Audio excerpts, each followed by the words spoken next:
YouTube पर किसानी और ट्रैक्टर संबंधित जानकारी के लिए सब्सक्राइब करें और वीडियो को सबसे पहले देखने के लिए बेल आइकन दबाएं। नमस्कार। पूरे ट्रैक्टर इंडस्ट्री के अंदर अगर आप देखोगे तो 3 प्रकार की आपको क्लच टेक्नोलॉजी आती है, सिंगल क्लच, ड्यूअल क्लच और डबल क्लच। तो इन तीनों अलग अलग प्रकारों में मटेरियल अलग होती है, स्प्रिंग अलग होती है। तो वो पूरी जानकारी आज मैं आपको देने वाला हूँ। तो पहला हम देखेंगे क्लच मटेरियल के बारे में जानकारी।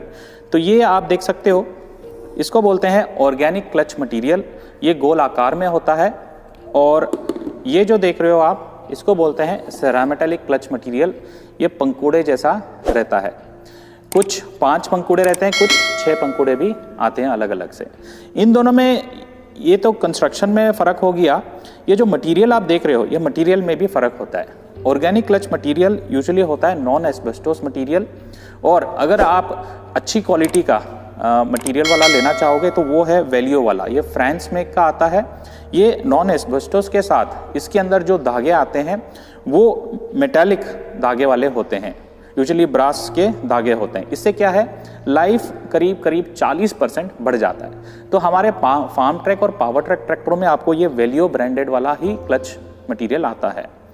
और अगर आप ये देखना चाहोगे सेरामेटेलिक लाइनिंग वाला, तो ये देख रहे हो इतना सा लाइनिंग होता है क्लच मटेरियल में और बगल में ये मेटालिक होती है। तो जब भी ये हीट जनरेट होता है तो हीट डिसिपेट करने के लिए ये जगह आपको बहुत मददगार होता है।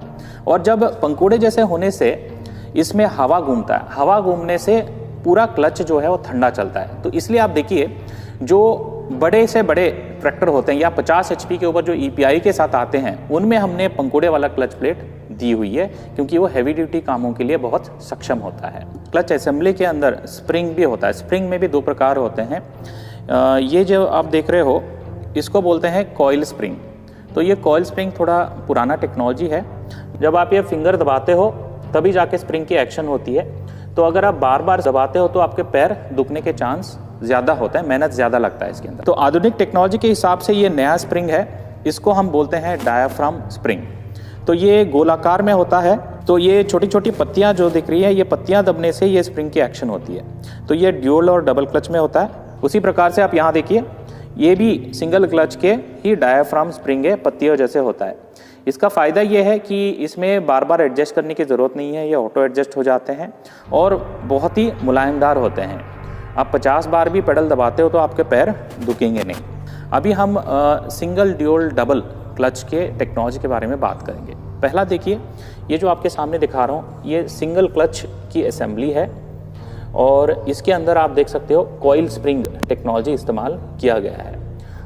और ये उसके फिंगर्स है और फिंगर यहाँ से एडजस्ट भी होते हैं। इसी प्रकार से ये दोनों सिंगल क्लच के अंदर आपको एक पेडल मिलता है। एक ही पेडल से जब आप ऑपरेट करते हो तो क्लच डिसएंगेज भी होता है और एंगेज भी होता है। ड्यूअल क्लच असेंबली के अंदर आपको 2 क्लच प्लेट मिलेंगे, 2 प्रेशर प्लेट मिलेंगे, 1 स्प्रिंग मिलेगा। और इन दोनों क्लच प्लेट को ऑपरेट करने के लिए ये 6 फिंगर का इस्तेमाल होता है। 3 फिंगर थोड़े से ऊपर रहते हैं जब इसकी सेटिंग हो जाती है और 3 फिंगर थोड़े से नीचे रहते हैं। जैसे पिक्चर में दर्शाया गया डुअल क्लच ऑपरेशन, जब आप आधा पेडल दबाते हो, द फर्स्ट हाफ पेडल, तो ट्रैक्टर रुक जाता है मगर PTO चलता रहेगा। वही जब आप पूरा ही दबा देते हो, सेकेंड हाफ भी दबा देते हो, तो ट्रैक्टर तो रुका हुआ ही है, आपका PTO जो चल रहा है वो भी रुक जाएगा। तो एक ही क्लच पेडल में 2 ऑपरेशन होते हैं, इसलिए इसको डुअल क्लच कहा जाता है। इसको लाइव PTO भी कहा जाता है। ये अक्सर फ़ायदेमंद होता है जब आप रोटावेटर चला रहे हो, रीपर चला रहे हो, PTO युक्त कोई भी उपकरण चलाओगे तो डुअल क्लच का फ़ायदा आप उठा सकते हो। तो अभी आपके सामने जो दिख रहा है, ये क्लच ड्यूअल क्लच असेंबली का कट सेक्शन है। इसके अंदर आप देख सकते हो, एक क्लच प्लेट इधर है ट्रांसमिशन का और एक क्लच प्लेट आप देख सकते हो इधर है, ये है PTO का।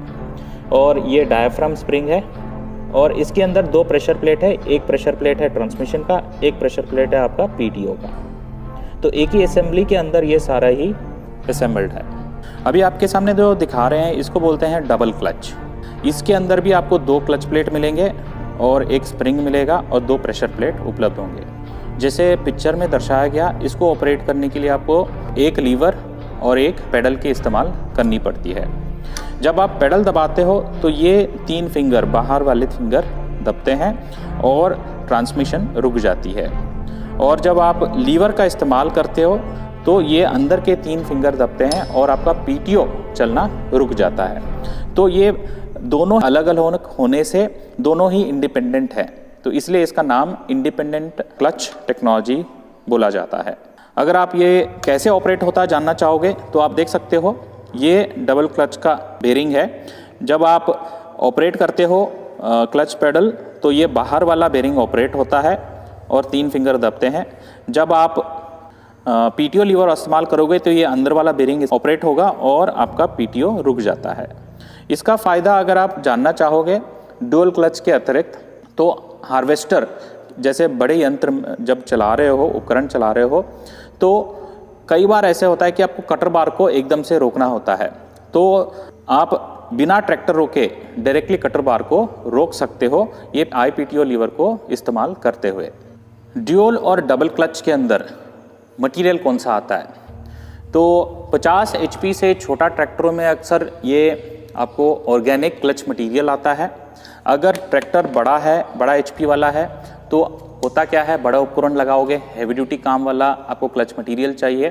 तो फार्म ट्रैक, पावर ट्रैक के अगर EPI ट्रैक्टर है तो उसके अंदर ज़्यादातर हम ये सेरामेटालिक वाला क्लच प्लेट भी उपलब्ध कराते हैं। तो सेरामेटालिक क्लच प्लेट अक्सर होता है ट्रांसमिशन के ऑपरेशन के लिए और ऑर्गेनिक होता है आपका पीटीओ ऑपरेशन के लिए, दोनों कॉम्बिनेशन में उपलब्ध होता है।